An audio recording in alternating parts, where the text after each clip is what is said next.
我而家身處嘅呢，就係新娘潭路。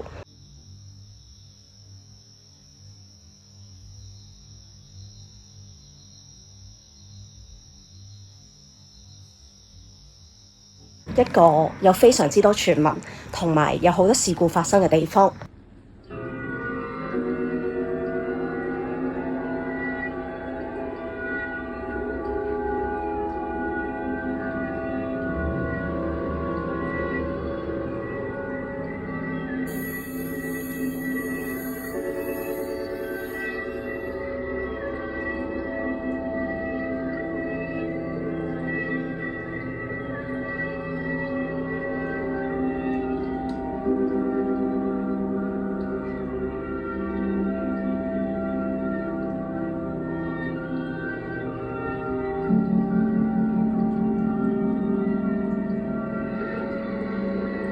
今日我會揸住架車同你喺度行一次，等你感受下個氛圍，亦都同你傾下呢一度曾經發生過啲乜嘢事。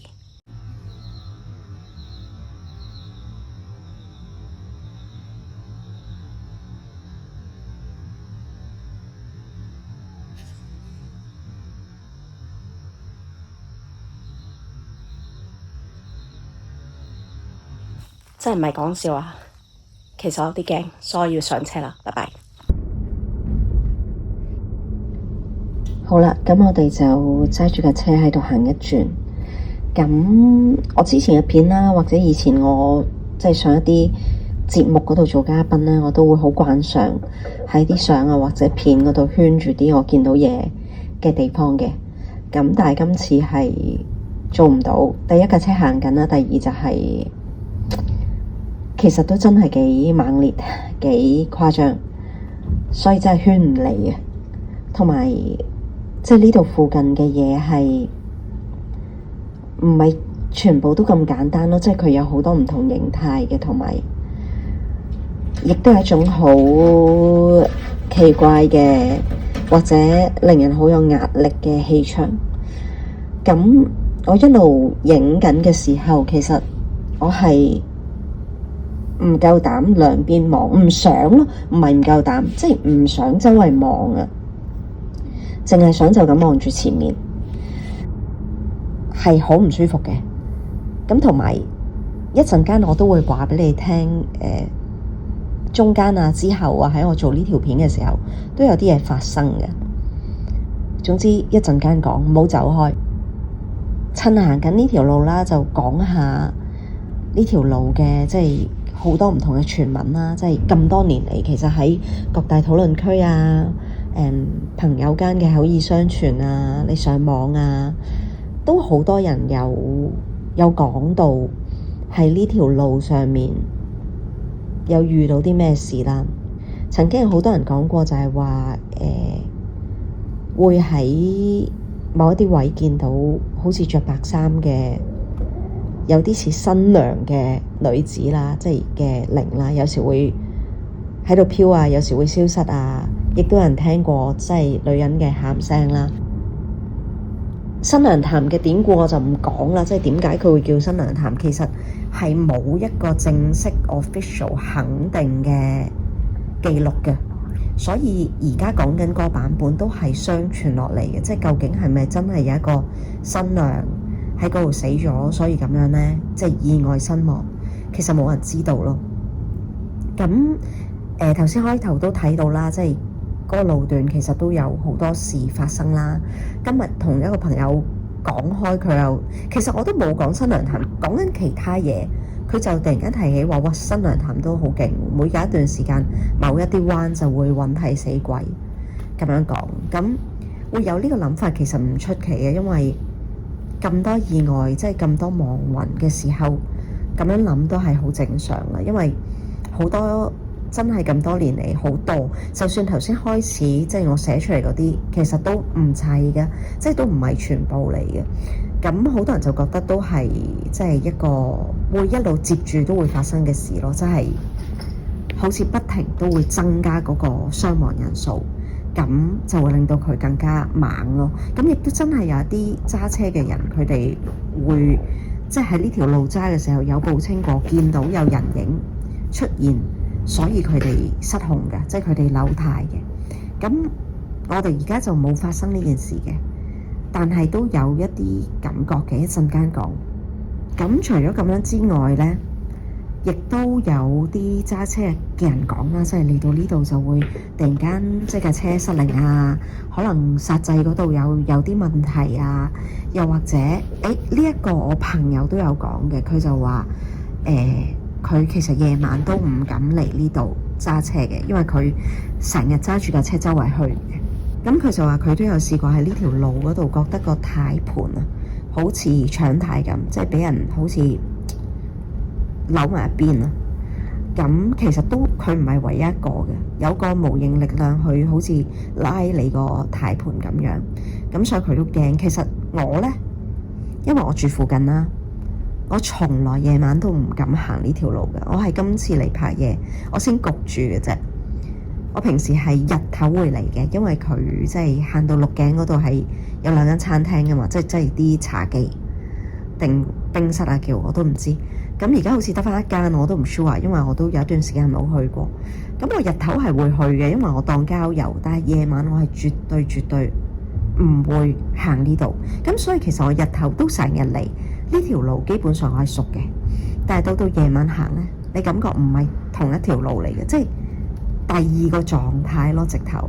即係除咗你話搶軚啊，有啲失靈啊，亦都有啲揸車嘅人會話去到嗰個頭先講過嗰個彎呢，會突然間覺得即係有啲視線模糊，睇嘢好似唔係咁清楚，亦都就算唔係感應好強嘅人都覺得好似有啲陰氣。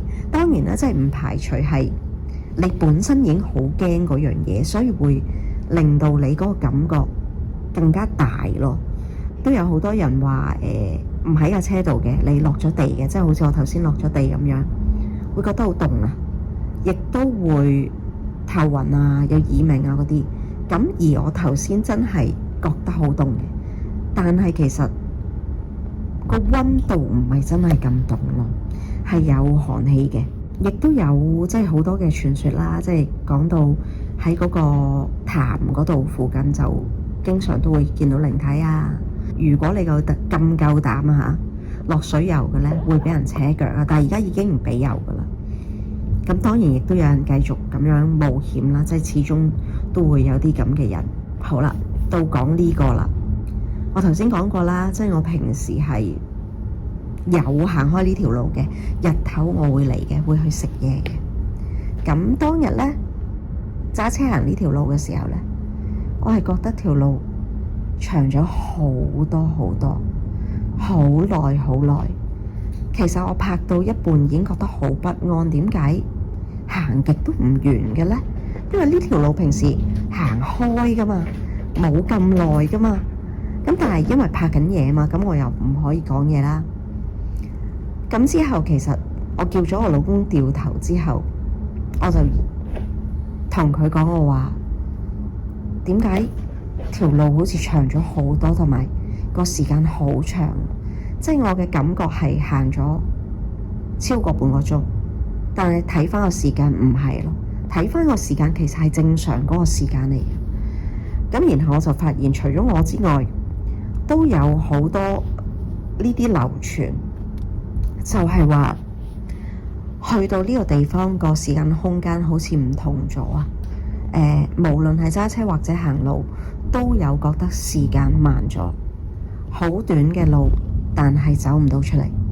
我之前亦都有試過朋友夜晚特登揸車嚟呢度，而呢度係佢即係由細蒲到大嘅地方，但係佢蕩失路咯，即係好似結界走唔到咁，直情係迷失咗方向。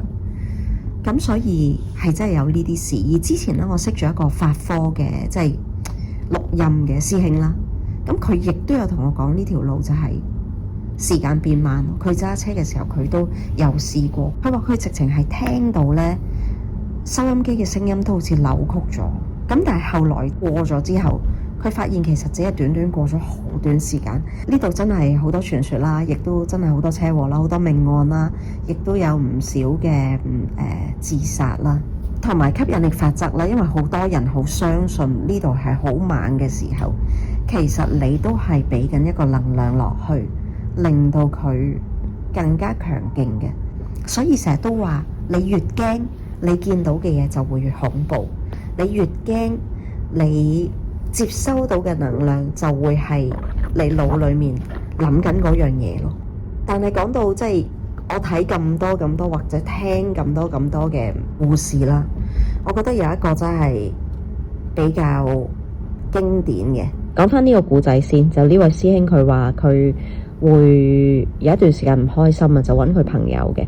咁佢自己住沙頭角啦，佢朋友喺沙田，所以佢好多時呢就會由大美督經過新娘潭，再經鹿頸返屋企。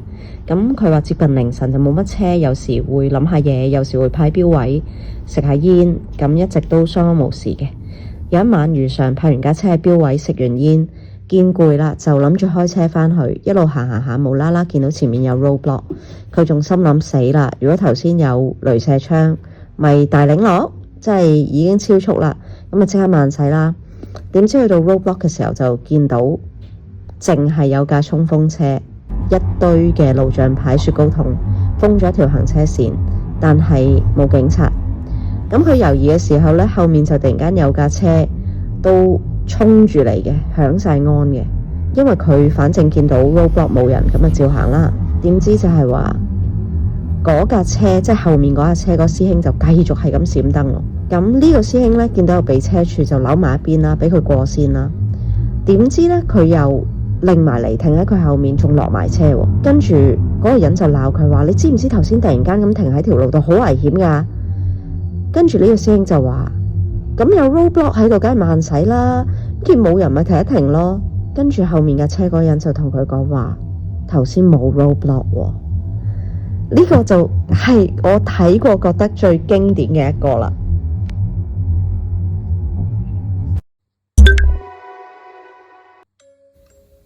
後記時間，片尾呢一度呢，就想趁呢個機會咧講翻少少喺呢段時間究竟喺即係想做呢條片同埋做完呢條片之後發生啲咩事啦。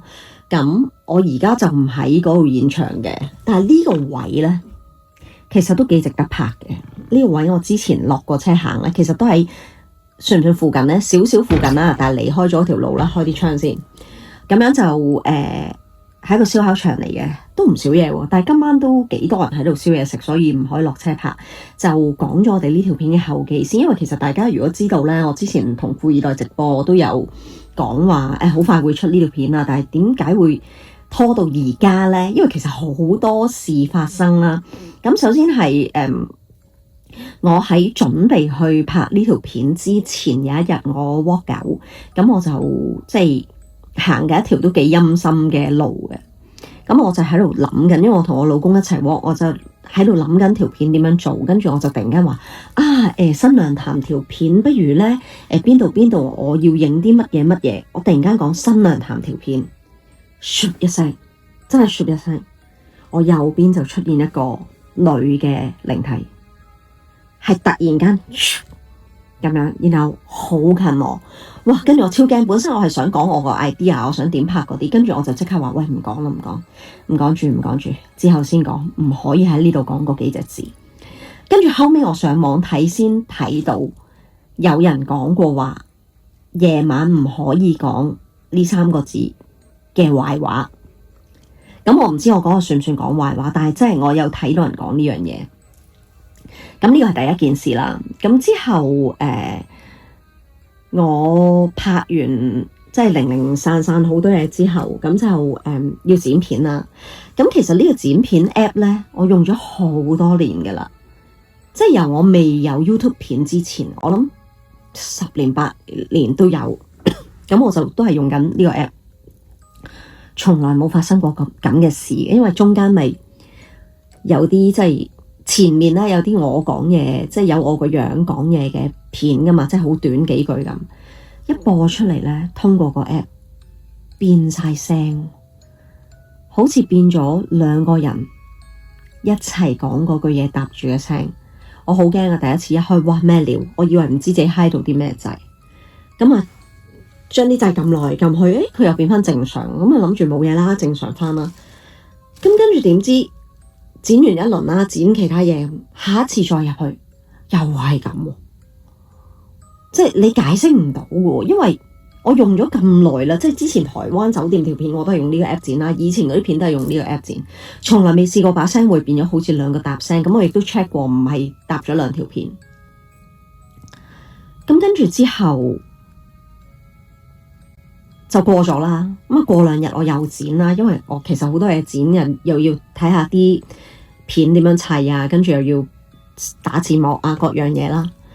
咁跟住第2次、第3次，其實試過3、4次都係咁，有其中一條聲，嗱我哋啲條聲係一條條咁樣啦，突然間有 echo， 即係勁大回音咁樣，但係個原檔係冇嘅。咁但係最恐怖嗰樣嘢咧，你當嗰條聲係30秒咁樣啦，最恐怖嗰樣嘢係佢個 echo。嗱，如果你當嗰一條聲係突然間出現咗一個聲效，譬如個 echo， 有條友喺我面前係咁打死火燈，唔緊要，唔理佢。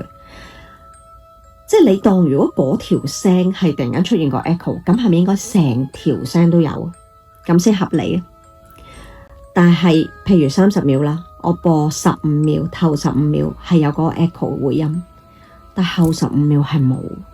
其實係冇可能發生呢件事，因為就算你落咗 effect， 你會係成條聲都有嗰個 effect 咯，唔會係半條咯。如果你需要半條聲有嗰個 effect， 你係要剪開嗰條聲，一半擺 effect， 一半唔擺，先會咁噶嘛。試過成3次啊，都係咁樣，但係唔係同一條聲，即係唔同嘅位置出現呢啲事。因為我好多時都係半夜剪，跟住我就決定，喂，唔剪啦，真係搞親都係咁樣。咁所以後來我就日頭先剪咯。咁跟住好嘥時間，因為中間都發生好幾次呢啲咁嘅事，跟住搞來搞去都搞唔翻正常。我係有諗過，喂，唔搞啦，由得佢就咁出啦。即係既然佢係咁，咁咪由得佢就咁出咯。但係出嘅時候會唔會變咗第二樣嘢，我唔知道。咁所以就係咁啦，即係所以我就想喺呢一度即係結尾後記嗰度講少少，就係點解條片咁耐先出到，就係古靈精怪咯。即係剪片嘅時候古靈精怪啊，個人唔舒服啊，啲聲變啊，搞來搞去搞唔到啊，突然間啲嘢會即係自己掉咗位啊，即係我唔會係唔熟呢個 app 噶嘛，因為我用咗呢個 app 好多年噶啦嘛，我係真係超熟嘅，所以係唔正常咯，就係咁咯。係啦，大致件事就係咁啦，咁所以中間其實發生咗好多嘢，令到件事慢咗好多。咁講咁多，其實都係想希望用咗咁多力，你哋真係會睇啦，會 like、comment、share 啦，會 subscribe 呢個 channel 啦。咁如果真係有一定嘅人數睇，我會繼續做嘅。就算煩，就算多嘢發生，我都會繼續做嘅。但係如果我付出咗咁多，然後最後係冇回報嘅咧，我就唔做。其實係想懶，係啦。咁所以希望多多支持。其實我已經去咗其他地方啦，第2條片已經開始準備緊噶啦。咁大家要多多支持，多留言，記住讚好，記住訂閱，記住分享，記住 comment， 係啦，就係咁。咁我想咩講咧？係千祈唔好同我講話要多啲燈啊，唔好咁蒙啊個樣啊，什麼什麼。因為我哋而家其實係要呢一種氣氛嘅，咁所以特登我去到一個咁嘅好荒蕪嘅地方，然後唔開燈，特登嘅，同埋。其實唔使睇得咁清楚，因為個主角其實唔係我嘅，係好多其他嘅朋友。咁我哋下次就再去，我唔會講靈探嘅，我哋去夜遊，去唔同嘅地方睇下。下次見，拜拜。